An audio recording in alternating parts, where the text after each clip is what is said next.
Is the United States at war with Iran? Well, they've been largely decapitated, and I call it a military exercise because people would rather have it called that. It's not a big war for us. It's not. We have the most powerful military in the world. I built it, frankly. I built it in my first 4 years, and I'm using it a little bit in my second 4 years. Their Navy is gone. Their Air Force is gone. Their anti-aircraft is gone. They might have built it up a little bit over the last 4 weeks during this little ceasefire that we did at the request of some very good people, very, very fine people from So this really goes to show that this ceasefire, this 4-week ceasefire, gave Iran an opportunity to rebuild. Not rebuild necessarily with their air defenses, even though there was a little bit of that. Not rebuild their missile capacity, but mostly rebuild their political infrastructure, their leadership, their military infrastructure, the leaders, the commanders-in-chief. Again, the entire leadership sector of Iran got dismantled, got destroyed, and got killed. So they need time to rebuild, and that's what this 4-week ceasefire gave. So now I believe what the question many are going to be asking is, okay, if we continue this ceasefire, if we continue it and, give Iran the opportunity to rebuild and continuously give Iran the opportunity to rebuild, will it actually work in any sort of peace deal, or would it actually hurt the United States and hurt Israel by potentially giving Iran, again, the opportunity to rebuild more and more? That's the question that needs to be asked now, because Iran has a history of constantly agreeing to negotiate, but never actually agreeing to any sort of negotiation. And that is the concern that many people have. I'm sure Israel has it. And it's going to be a valid question that Trump is going to have to decide. Ofer, what are your thoughts here, though? Do you think that this ceasefire is just an opportunity for Iran to rebuild, or does it have a strategic value for the United States as well?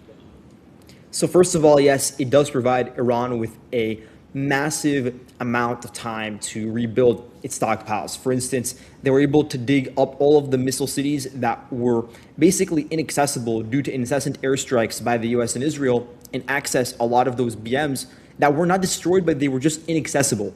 And so now they've basically been able to replenish the majority of their stockpile, and they're already launching the production of additional missiles plus drones, because drones are not concentrated in one base.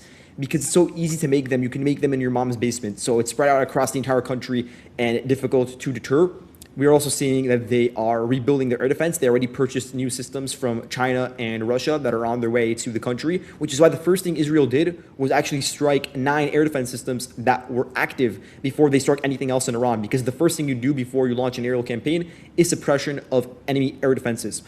Moreover, as you were saying, the Iranians use this opportunity to basically consolidate power within the inner organs of the government, meaning there's now a fine-tuned hierarchy and structure where everybody understands their role.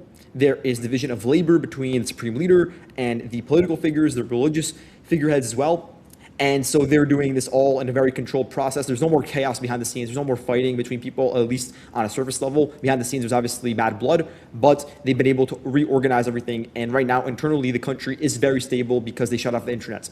Now, whether there is a strategic calculus to the ceasefire, especially as we go forward and the U.S. does want to continue with the ceasefire and reach some sort of beneficial memorandum of understanding, the U.S. absolutely does want the ceasefire, and there's 2 ways to look at it and basically steelman the perspective of why they do. First and foremost, it's because the U.S. wants an off-ramp, one that is permanent, because they understand that in the first round, they expended a huge amount of ballistic missiles in the United States, but these are off-air ballistic missiles, meaning that they are launched from 300 kilometers away from the country, and then they glide all the way to their position.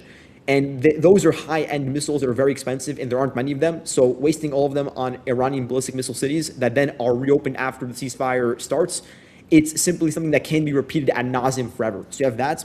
You also have interceptors that are running out, which is a threat to the Gulf states. There's a threat of the Gulf infrastructure being struck. There's a threat of American military bases being struck, along with the various radars that have been set up in those countries. And the United States wants to avoid that situation. They also want to reopen the Strait of Hormuz to basically show that they are the guarantor of global trade and shipping routes. And they want to recalibrate their focus on the United States itself and not get bogged down with a forever war, permanent conflict that goes in and out of consciousness in the Middle East. And so the U.S. has a lot of incentives to basically wrap it up. Whereas the Iranians, they feel like they have time on their side, which is why they're not begging for a ceasefire right now, which is why they were willing to escalate it when Israel crossed their stated red line. Because they realized in the 40-day war, Operation Epic Fury, that if they lashed out at everyone in the region and closed economic levers and targeted energy infrastructure, then not only would that cause damage, but would scare all the other countries into submission and actually pressure them to end the war, not to escalate it even further. And so Iran now knows that whenever it strikes Bahrain or Kuwait just out of nowhere to show that it still is the boss in the region, the United States does not want it to go any further. They don't want a resumption of full-scale hostilities. So Iran used it to their advantage. And they were testing the same sort of thing out on Israel to see if Israel would be scared of a response as well. But Israel's the only country so far that's actually responded in kind, and actually their response was even more escalatory. It caused more damage than the Iranian strikes by far. And so the Israelis are the only one that are really enforcing an equation over here where they say, we're going to continue with our own freedom of operation in Lebanon. You're not going to actually connect the two fronts, and basically use Hezbollah as a crown jewel to threaten northern Israel and basically build up this militia on our border. And there is nothing you can do about it without suffering strikes on your own home turf. So that's the Israeli perspective, but it is different from the American perspective,